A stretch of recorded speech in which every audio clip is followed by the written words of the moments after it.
Hello दोस्तों, स्वागत है आपका फिल्मी सीजन चैनल पर। आज जिस मूवी की स्टोरी की बात करेंगे उस मूवी का नाम है मॉर्बियस। इस कहानी का नायक एक बायोकेमिस्ट साइंटिस्ट होता है जिसे एक ब्लड डिजीज होता है, इसलिए वह तरह तरह की एक्सपेरिमेंट करता है जिससे उसका बीमारी ठीक हो सके। इसी सिलसिले से वह एक दिन एक जंगल में अपने कुछ साइंटिस्ट और क्रू मेंबर के साथ जाता है। इस साइंटिस्ट का नाम माइकल मॉर्बियस होता है, जो कि इन सभी में से एक वर्कर माइकल से पूछता है कि हम यहाँ पर क्यों आए हैं। तो माइकल बताता है कि यहाँ पर एक केव है जिसमें वैम्पायर बैठ रहते हैं जिन्हें मैं बाहर बुलाने वाला हूँ। तो वह यह सुनकर डरने लगता है और माइकल से अपना पैसा मांगता है और अपने साथियों से जल्दी से यहाँ से चलने के लिए बोलता है। इसके बाद से माइकल अपना हाथ काटता है और वैम्पायर की गुफा की तरफ अपना हाथ दिखाता है। तो माइकल का ब्लड जैसे ही गिरने लगता है तो माइकल का ब्लड स्मेल करके बैट्स उसके तरफ आने लगते हैं। इसके बाद कहानी में 25 साल पहले माइकल की बचपन को दिखाया जाता है, जो कि माइकल बचपन से ही लंगड़ा रहता है जिसे एक ब्लड डिजीज होता है और वह हॉस्पिटल में बचपन से ही हॉस्पिटलाइज होता है। कुछ दिन बाद लूसियन नाम का एक लड़का एडमिट होता है जो कि उसे भी ब्लड डिजीज होता है। जब डॉक्टर निकोलस लूसियन के साथ आता है तो लूसियन का परिचय माइकल से कराता है। जब लूसियन और माइकल का एक दूसरे से परिचय होता है तब माइकल लूसियन का नाम माइलो रखा। तो लूसियन ने पूछा मेरा नाम माइलो क्यों रखे हो? तो बोला जिस बेड पे तुम एडमिट हुए हो उस पे एक माइलो नाम का लड़का एडमिट था जो कि अब वह ठीक हो गया और चला गया, जो कि उससे मेरी बहुत बनती थी, इसलिए मैं तुम्हारा नाम माइलो रखा। कुछ दिन बाद माइलो माइकल से बात कर रहा होता है तो वह अचानक से बेहोश हो जाता है, क्योंकि जिस मशीन से माइलो का ट्रीटमेंट हो रहा था वो मशीन अचानक से बंद हो गई। तो जब माइकल मशीन को देखा तो वो बंद पड़ी थी। तो माइकल उस मशीन को देखते ही वह समझ गया कि वह मशीन खराब हो गया है, तो वह उस मशीन को तुरंत ठीक कर देता है। जब इस घटना का पता डॉक्टर निकोलस को चलता है तो वह माइकल से काफी इम्प्रेस होता है और डॉक्टर माइकल से बताता है कि तुम जैसे लोगों के लिए एक स्कूल है जहाँ मैं बात करूंगा तो तुम्हारी फीस माफ हो जाएगी और उस स्कूल में जो तुम्हारी बीमारी है उसे फ्री प्राइवेट इलाज भी करवाया जाएगा और तुम वहाँ पढ़ सकते हो और अपने नॉलेज को आगे भी ले जा सकते हो। तो माइकल डॉक्टर की बात मान लेता है और उस स्कूल में पढ़ने के लिए भी तैयार हो जाता है और माइकल माइलो को खत लिखकर भिजवाता है कि हम दोनों की बीमारी का इलाज मैं ढूंढने जा रहा हूँ और हम दोनों की गर्मियों की छुट्टी में मुलाकात होगी। इसके बाद कहानी में आगे जाने पर माइकल यंग हो जाता है और अपनी डॉक्टरेट की पढ़ाई पूरी कर लेने के बाद ब्लड से रिलेटेड सभी बीमारियों के इलाज के लिए अपने को साबित किया और यह आर्टिफिशियल ब्लड की खोज की, जिससे ब्लड से रिलेटेड ढेरों सारी बीमारियों का इलाज किया, जिससे स्वीडन के राजा माइकल को सम्मान के रूप में अवार्ड देना चाहा, लेकिन माइकल ने इसे एक्सेप्ट नहीं किया। इसके बाद माइकल एक बच्ची का अपने लैब में इलाज कर रहा होता है तो वहाँ उसकी असिस्टेंट डॉक्टर मार्टिन आती है और उसे लैब में आने के लिए बोलती है। जब ये दोनों लैब में होती हैं तो डॉक्टर मार्टिन कहती है कि तुमने स्वीडन के राजा से नोबेल पुरस्कार लेने से मना कर दिया, जो कि नोबेल पुरस्कार पाने के लिए लोग क्या क्या करते हैं। इसके बाद मार्टिन एक बड़े से फिश टैंक में बैट्स को देखती है तो वह थोड़ी देर के लिए घबरा जाती है और वह कहती है कि क्या माइलो इसके बारे में जानता है। अब वह माइलो के बारे में इसलिए कहती है क्योंकि माइलो ने ही दवा बनाने के लिए इन लोगों को हायर किया था। इसके बाद माइकल मार्टिन से बताता है कि मैं एक ऐसा एक्सपेरिमेंट करना चाह रहा हूँ जिसमें मनुष्य का डीएनए और बैट्स का डीएनए मिलाकर बनाना चाहता हूँ, जिससे उसके और उसके दोस्त की जान बच सके। इसके बाद कहानी में आगे जाने पर उस मेडिसिन को बनाता है जो कि इसका यूज एक चूहे पे करता है। तो एक्सपेरिमेंट में यह पता चलता है कि चूहा मर गया और उसका एक्सपेरिमेंट फेल हो गया। तभी थोड़ी देर बाद मार्टिन बताती है कि चूहा जिंदा हो गया, जो कि माइकल का एक्सपेरिमेंट सफल हो गया। इस एक्सपेरिमेंट के बाद से माइकल माइलो से मिलने जाता है और वह माइलो से बताता है कि हम दोनों का इलाज संभव है और यह बताता है वैसे भी हम दोनों ज्यादा दिन तक जिंदा नहीं रह सकते हैं, तो क्यों ना एक बड़ा एक्सपेरिमेंट कर लिया जाए और मुझे पूरा यकीन है कि हम दोनों जिंदा बच सकते हैं। तो यह सुनकर माइलो एक्सपेरिमेंट के लिए पैसे देने के लिए तैयार हो जाता है और माइलो माइकल से कहता है तुम्हें जो चाहिए वो तुम्हें मिल जाएगा। इसके बाद माइकल और मार्टिन एक्सपेरिमेंट करने के लिए समुद्र के बीच एक शिप में अपना एक नए लैब में एक्सपेरिमेंट करना शुरू करते हैं। यहीं पर एक्सपेरिमेंट में बैट और इंसान का डीएनए मिलाया जाता है और वो एक्सपेरिमेंट सफल हो जाता है और यह मेडिसिन तैयार हो जाता है। इसके बाद माइकल मार्टिन से कहता है कि इस मेडिसिन को मेरे अंदर तुम इंजेक्ट करो और अब सब तुम्हारे ही हाथ में है। और उसके बाद मार्टिन उसके रीढ़ की हड्डी में उस मेडिसिन को इंजेक्ट कर देती है। फिर मार्टिन माइकल के हाथ पैर को बांध देती है। उसके बाद से माइकल के पूरे बॉडी में दवा का असर होने लगता है और वह कांपने लगता है और कुछ देर बाद माइकल रिलैक्स हो जाता है। उसके बाद लैब में चल रहे गतिविधि को देखने के लिए एक सिक्योरिटी गार्ड आता है, जो कि यह सिक्योरिटी गार्ड मार्टिन को छेड़ने की वजह से आया था। जो कि यह सिक्योरिटी गार्ड अभी मार्टिन से बात ही कर रहा होता है,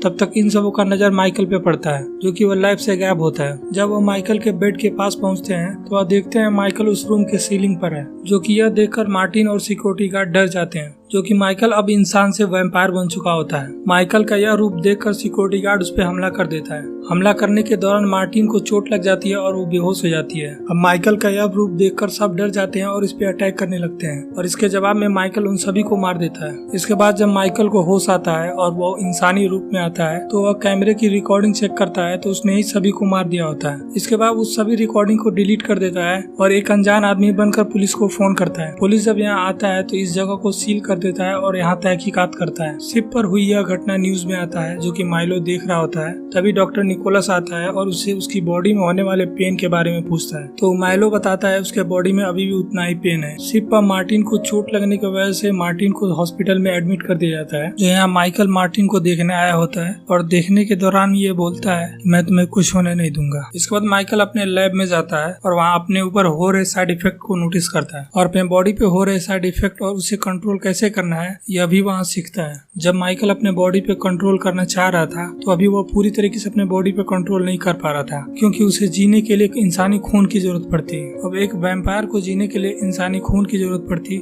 जो कि इंसान को मार कर ही पाया जा सकता है, जो माइकल यह नहीं करना चाह रहा था। इसलिए वह एक सिंथेटिक ब्लड बनाया होता है जिसे वह पीकर लाइफ को सरवाइव करता था। एक बार वो सिंथेटिक ब्लड का असर खत्म हो गया और वो नीचे गिर रहा था तभी वहाँ माइलो आता है और वो सिंथेटिक ब्लड उसे देता है। तब जाकर माइकल रिलैक्स होता है। जब माइलो यह घटना देखता है कि माइकल मेरे ही जैसा लंगड़ा था और उस एक्सपेरिमेंट की वजह से वह ठीक हो गया है तो माइलो भी उस एक्सपेरिमेंट के द्वारा ठीक होना चाहता था। जो कि माइलो माइकल से दवा मांगता है लेकिन माइकल उसे इनकार कर रहा होता है। माइलो को किसी भी कीमत पर वह दवा चाहिए था लेकिन माइकल ने दवा देने से साफ साफ इनकार कर दिया। कहानी में आगे जाने पर मार्टिन को अब होश आ गया था जो कि शिप पर हुई घटना की पूछताछ के लिए पुलिस आया था। पुलिस की पूछताछ में मार्टिन ने साफ मना कर दिया कि वहाँ की घटना के बारे में मुझे कुछ नहीं पता है। कहानी में आगे जाने पर एक हॉस्पिटल में एक नर्स की हत्या कर दी जाती है जो कि इस हत्या को माइकल खुद देखने जाता है। वह देखने के बाद से खुद शॉक में आ जाता है कि ये किसने किया है और जैसे तैसे वह लैब में पहुंचता है और अपने सिंथेटिक ब्लड और कुछ जरूरत की चीजें लेकर वहाँ से जाने लगता है। अभी वो अपने लैब के बाहर ही होता है तब तक पुलिस वहाँ पे आ जाती है और उस दिन जो शिप पे घटना हुई होती है जिसमें कम से कम 8 लोग मारे गए होते हैं जो कि पुलिस उसके बारे में पूछ रहे होते हैं। तभी पुलिस के पास एक सूचना आती है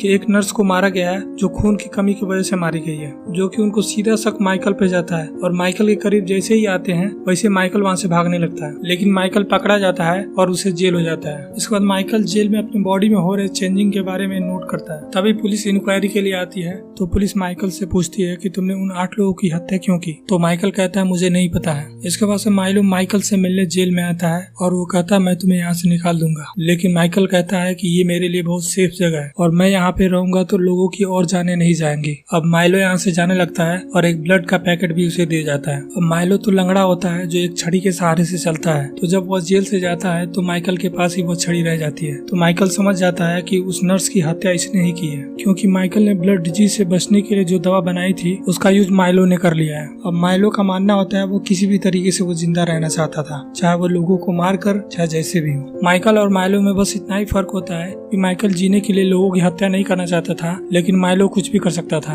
अब छड़ी देखकर माइकल समझ गया होता है कि माइलो ही लोगों की हत्या कर रहा है और नर्स की हत्या करने से वह जेल में फंसा है तो उसे रोकने के लिए वह जेल से भाग जाता है और माइलो और माइकल में फाइट होने लगती है और इन दोनों की झड़प के बीच में ही माइलो कहता मैं हमेशा तुम्हारे जैसा बनना चाहता था लेकिन माइकल कहता मैं तुम्हें अपने जैसे हैवान बनने नहीं देना चाहता था, इसीलिए मैं तुम्हें वो मेडिसिन नहीं दिया क्योंकि उसके साइड इफेक्ट से तुम लोगों की जान लेती। और माइलो ऐसा करता भी है, बेवजह किसी को भी मार देता था। नर्स की हत्या उसी ने किया और उसने कबूल भी किया था। वह कहता है मैंने ही नर्स को मारा था। माइकल को जिस बात का डर था माइलो वही कर रहा था और माइकल माइलो को समझाता है कि तुम खुद को रोको, लेकिन माइलो नहीं मानता है और इन दोनों की पब्लिक प्लेस में फाइट होने लगती है। जब पुलिस इन दोनों को रोकना चाहती है तो माइलो उन सभी पुलिस को मार देता है। माइलो का यह खतरनाक रूप देखकर माइकल यहाँ से जाने लगता है लेकिन माइलो उसका पीछा करने लगता है और इन दोनों के बीच में फाइट होने लगती है। इन दोनों की फाइट में माइकल को यह फील होता है कि उसकी पावर बढ़ने लगी है। माइकल का पावर इस तरीके से बढ़ गया होता है कि माइलो तो पीछा करता है लेकिन वो माइकल को नहीं पाता है। इसके बाद से जिन पुलिस वालों की हत्या हुई रहती है तो जब यहाँ पुलिस आती है तो पुलिस कहती है कि माइकल को इसकी सजा मिलेगी, जबकि इन पुलिस वालों की हत्या माइलो ने की होती है। इसके बाद मार्टिन कुछ रिसर्च का काम कर रही होती है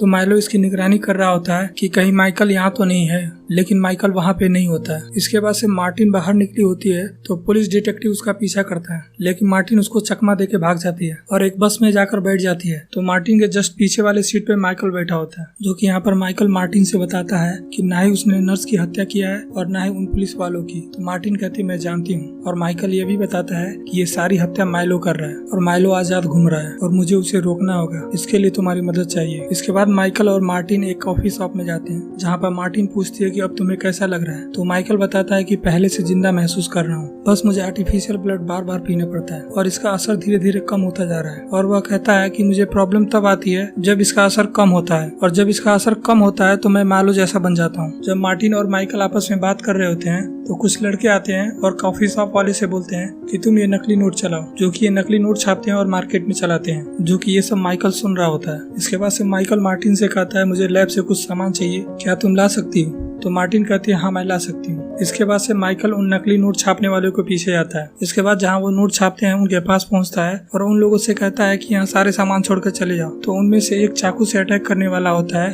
तो माइकल उसका हाथ तोड़ देता है। तो यह देखकर सब भाग जाते हैं। इधर माइलो अपने लाइफ को एंजॉय कर रहा होता है और डांस भी कर रहा होता है, क्योंकि वो पहले जैसे लगना नहीं रहा। इधर माइलो लैब को निगरानी में रखा था कि कहीं मार्टिन या फिर माइकल यहाँ पे आए, लेकिन यहाँ माइकल तो नहीं आता है, बट माइकल मार्टिन को लैब से कुछ सामान लेने के लिए भेजा होता है। जैसे ही मार्टिन लैब में पहुँचती है तो माइलो भी वहाँ पहुँच जाता है और माइलो माइकल का पता पूछता है। तो वो कहती है मुझे नहीं पता है कि माइकल कहाँ है। उसके बाद माइलो चला जाता है और कहता है जल्द मिलेंगे। फिर मार्टिन को लैब से जो सामान चाहिए होता है वह लेकर वहाँ से निकल जाती है। इसके बाद से पुलिस मार्टिन के घर छापा मारता है, लेकिन मार्टिन अपने घर नहीं होती है, क्योंकि वो माइकल के साथ होती है। जब मार्टिन और माइकल एक साथ होते हैं तो मार्टिन का हाथ कट जाता है, जिससे माइकल वैम्पायर बनने वाला होता है। लेकिन मार्टिन के बोलने से माइकल वैम्पायर नहीं बनता है और माइकल कहता है कि प्लीज उस पे पट्टी बांध लो। इसके बाद से मार्टिन पूछती है कि इंसान का खून कैसा लगता है, तो माइकल कहता है कि ब्लड देखने के बाद से इंसानों का शिकार करना चाहता है। इसके बाद एक जगह पुलिस इन्वेस्टिगेशन कर रही होती है एक हत्या का, जहाँ पुलिस सीसी कैमरे की मदद से यह पाती है कि यह हत्या माइकल नहीं कर रहा है, ये सब हत्याएं कोई और कर रहा है, लेकिन माइकल अभी भी सस्पेक्ट है। इसके बाद से डॉक्टर निकोलस न्यूज में देखते हैं कि शहर में हो रही हत्या माइकल के अलावा कोई और भी हो सकता है, जो किसी से कैमरे से जो फुटेज मिली होती है उसमें जो सस्पेक्ट होता है उसे डॉक्टर निकोलस पहचान लेते हैं। यह खबर जानने के बाद से डॉक्टर निकोलस माइलो के घर जाते हैं। तो माइलो कहता है कि आपको पता चल गया कि शहर में जो हत्या हो रही है वो मैं ही कर रहा हूँ, और कहता है कि कैसा लगा मेरा नया अवतार।